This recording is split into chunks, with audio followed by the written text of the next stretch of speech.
अल्हम्दुलिल्लाहि रब्बिल आलमीन वस्सलातु वस्सलामु अला सय्यिदिल अंबिया'i वल मुरसलीन व अला आलिहि व सहबिहि अजमाइन अम्मा बाद फ़अऊज़ु बिल्लाहि मिनश शैतानिर रजीम बिस्मिल्लाहिर रहमानिर रहीम।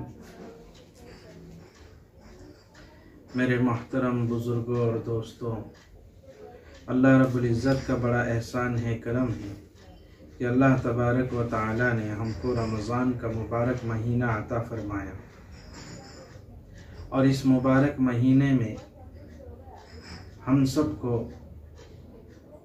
सुन्नत और शरीयत के मुताबिक ज़िंदगी गुजारने के लिए किताबुल्लाह और सुन्नत रसूलुल्लाह की रहनुमाई अता फ़रमाई।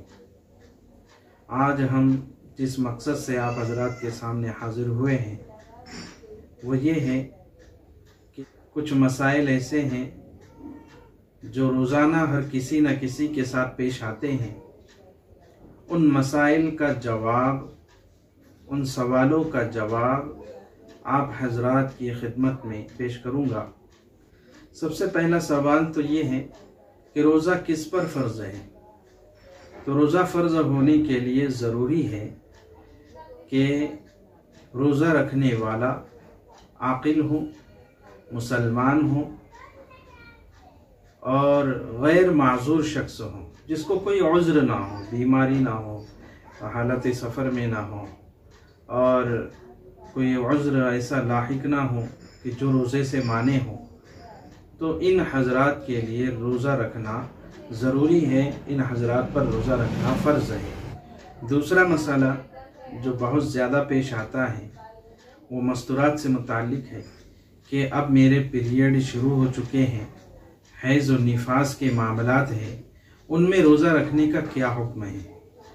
तो उनको जवाबन ये अर्ज़ है कि ऐसी औरतें जिनको हैज़ और निफास शुरू हो चुका है वो रोज़े ना रखें, बाद में उन रोज़ों की क़ज़ा कर ले।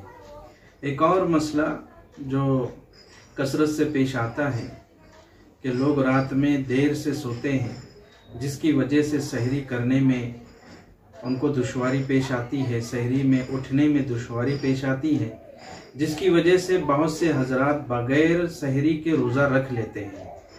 तो अगर किसी ने बग़ैर सहरी के रोज़ा रख लिया तो उसका क्या मसला है, उसके रोज़े का क्या हुक्म है।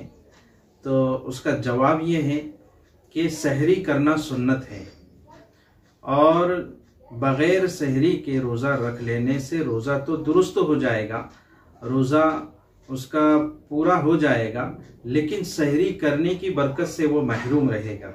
लिहाजा हम मुसलमानों को चाहिए कि हम रात में जल्दी सोएं, तरावी के फ़ौरन बाद, और खाने पीने का जो नज़्म है अगर वो इफ्तार के फ़ौरन बाद कर लें या मगरिब की नमाज़ पढ़कर आने के बाद अगर खाने पीने का नज़्म बना ले तो ज़्यादा सहूलत होगी, सहरी में कुछ खाया जाएगा। लिहाजा इशा के तरावी की फ़ौरन बाद हम सोने का निज़ाम बनाएं ताकि सहरी में उठने में आसानी हो। और मसला है ये इब्तिदाई रमज़ान में पेश आता है कि बाज़ दफ़ा इंसान भूल जाता है कि मुझको रोज़ा है। अगर किसी के साथ ऐसा मसला पेश आता है तो वो ये बात याद रखे कि भूल कर खा पी लेने से रोज़ा नहीं टूटता। अगर किसी को खाते पीते हुए आपने देखा और आपको पता है कि उस शख्स को रोज़ा है, तो उसमें दो चीज़ों का ख्याल आपको रखना है। पहला ख्याल तो ये रखना है कि सामने वाला तंदुरुस्त है या कमज़ोर है।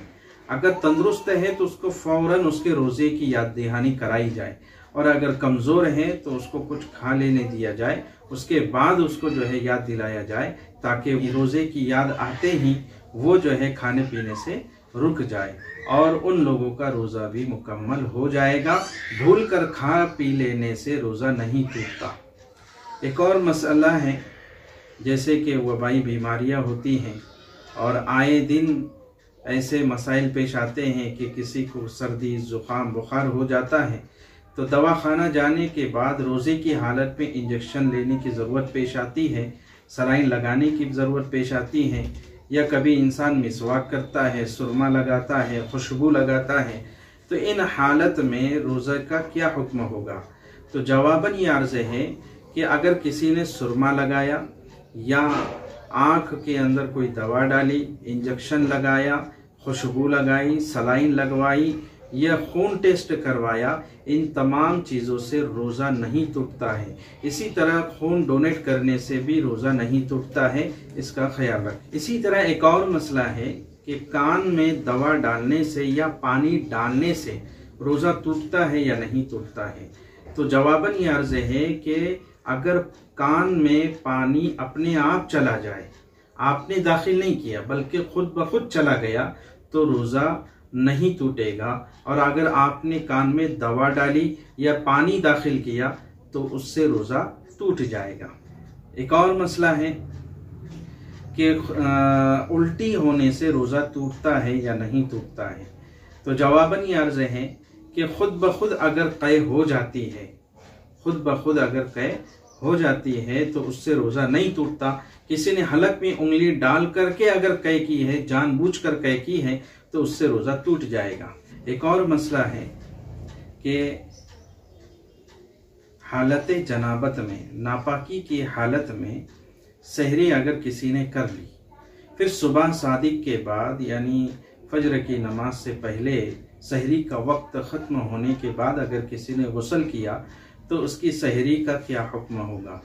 तो जवाब ये है कि उस शख्स की सहरी हो जाएगी और उसका रोज़ा भी दुरुस्त होगा, उससे रोज़े में कोई फसाद या कोई तोड़ लाजिम नहीं आएगा। लेकिन ज़रूरी ये है, हम मुसलमानों को ये चाहिए कि हम जब नापाक हो जाए, अपनी ज़रूरियात पूरी कर ले, तो उसके फ़ौरन बाद हम गुस्ल कर ले। पूरी रात नापाकी की हालत में गुजारना बिल्कुल दुरुस्त नहीं है। ये बीमारियों को दावत देने वाली चीज़ है और सहरी भी एक मुतबर्रक और मुबारक चीज़ है, इबादत है, उस पर भी सवाब है। लिहाजा सहरी को कोशिश हम ये करें कि पाकी की हालत में, बावुज़ू हालत में करें और उसी हालत में हम फजर की नमाज भी अदा करें। रोज़े की हालत में सर में तेल लगाने से रोज़ा नहीं टूटता है। रोज़े की हालत में सर में तेल लगा सकते हैं, उसमें कोई हरज नहीं है।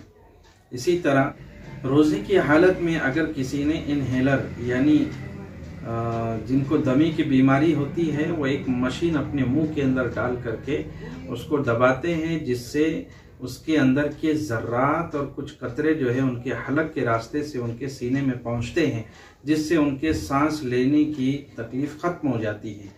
लिहाजा रोज़े की हालत में अगर किसी ने इनहेलर इस्तेमाल किया तो उसका रोज़ा टूट जाएगा और